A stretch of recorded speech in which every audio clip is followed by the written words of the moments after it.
Joining us now is the vice presidential nominee for the Republican side, and that is Indiana Governor, I guess former Indiana Governor, Mike Pence. Governor, good to see you. How are you? I'm good, Sean. Still the governor of Indiana, but honored to be our party's nominee for vice president. You know, it is a pretty interesting thing. I can think back to a number of vice presidential selections, and the first week is absolutely disastrous.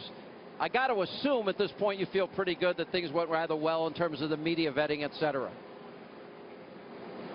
I couldn't be more proud of our party's efforts at the Republican National Convention. I thought you saw energy. I thought you saw enthusiasm. I thought our nominee did a phenomenal speech that really spoke into the very heart of where the American people's concerns lie today. I mean, focusing on security abroad, focusing on law and order at home, dealing with the issues in his forthright and candid way that he always has, I think is really sparked enthusiasm, not only in that hall in Cleveland, Sean, but really all over America. And as he and I hit the road today together, the crowds are overwhelming, the enthusiasm is real, and we're going to work our hearts out to bring home a great victory for the American people. What do you make of the chaos and confusion going on here? I mean, Debbie Wasserman Schultz is out. She got booed by the Florida delegation. Bernie Sanders said to his supporters to support Hillary, and there was the loudest booed. I played it earlier in the show for Donald Trump when he was with us. What do you make of the chaos? What do you make of all that's going on here? Well, we watched a little bit of it, and, you know, there was so much talk last week about division at the Republican National Convention, and frankly, you know, there was a lot of healthy debate, but I think what you saw that each and every night was people coming together around our agenda, around our candidate, around this team and this ticket. And I think what we're already witnessing there at the Democratic National Convention is really a party divided, and a party that doesn't really have a message that's resonating with the American people. And I think the friction that's already evident there is probably going to be evident all week long. And I hope as the American people look in, they will sense the unity of our party, our determination to stand up for the issues the American people want us to address as a nation at home and abroad, and see that really this is a choice between real change in Washington, D.C. and a status quo that finds itself arguing with itself probably all the way through the end of this week. What do you make of the corruption, the collusion? Donald Trump was one of the earliest people out there to say that this was a rigged system on the Democratic side, that they were being unfair to Bernie Sanders. It turns out to be true, and more importantly, we see racist statements and anti-Semitic statements and, you know, horrible names being called to women and even one of my colleagues. And I'm watching this, and I'm thinking, if this was the RNC convention and the DNC and the RNC had said the things that the DNC said, it would be the biggest media story ever, and especially their influence over the media and colluding with the media. What is your reaction to all of this information?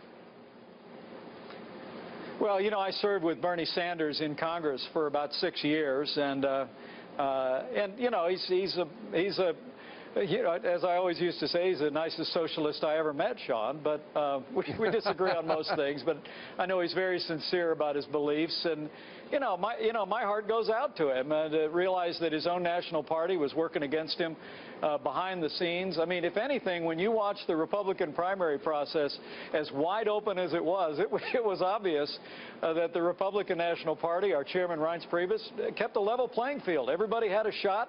It was a competitive race all the way to the Hoosier State, and I'm awful proud of the way our party conducted itself through that wild and woolly primary season. You've been friends with him, your favorite socialist ever, as you say. What do you make of him falling on the sword and the reaction of his very supporters that are out there angry and booing tonight? Well, I understand their frustration. I've found myself in the minority in my own party at times, back when I was battling against the big spenders in a Republican administration and big spenders in my own party on Capitol Hill when I was in Washington. Those were the days when you and I first got to know each other. But to really find themselves shut out, to look at a ticket that doesn't give voice to what obviously millions of Americans who align themselves with Bernie Sanders' message in their party and in their ticket, I think is frustrating to them, and I understand that. Look, but again, that's their party. And they can cry if they want to, as the songwriter says. I think our party was evidence of a level playing field. We all came together, and I think that you're seeing these national polls. There's real evidence that the American people are responding to Donald Trump's message of a stronger America at home and abroad, getting this economy moving again, getting serious about enforcing our laws, and I couldn't be more proud to be a part of this ticket. You know, Governor, I want to ask you, you have reporters exposed for taking marching orders from the DNC. You have fake protesters. You have false narratives and false stories being leaked, not only about Bernie Sanders, but also about Donald Trump, who you're running with. They infiltrate the Bernie campaign, releasing false information. All of this together, and included, you know, attacks on women, anti-Semitic attacks, seemingly racist attacks. When you put it all together, what does it tell you about the state of media and what the state of corruption? Because it's not just Bernie Sanders. Is it really about the voters that they're trying to disenfranchise? Well, look, you and I know how monolithically liberal most in the national media are. You and many of our friends at Fox are such a happy exception to that. I can't tell you how much that means. But it's like I said last Wednesday night. You know, the media is going to do half of Hillary's work for her. But fortunately, that's not going to be enough. I mean, we have a candidate in Donald Trump who is really connected with everyday Americans in a way that I haven't seen since our hero Ronald Reagan was running for president back in 1980. If Donald Trump is giving voice to the concerns and the aspirations of the American people, and I believe he is today and will continue to overcome that overwhelming bias in the media, and we're going to drive toward a great victory for the American people this November. I'm not going to lie. I would rather be where you are. I think you're in North Carolina tonight. But don't worry, I'm the most conservative guy in all of Philly. I'll hold down the fort for everybody.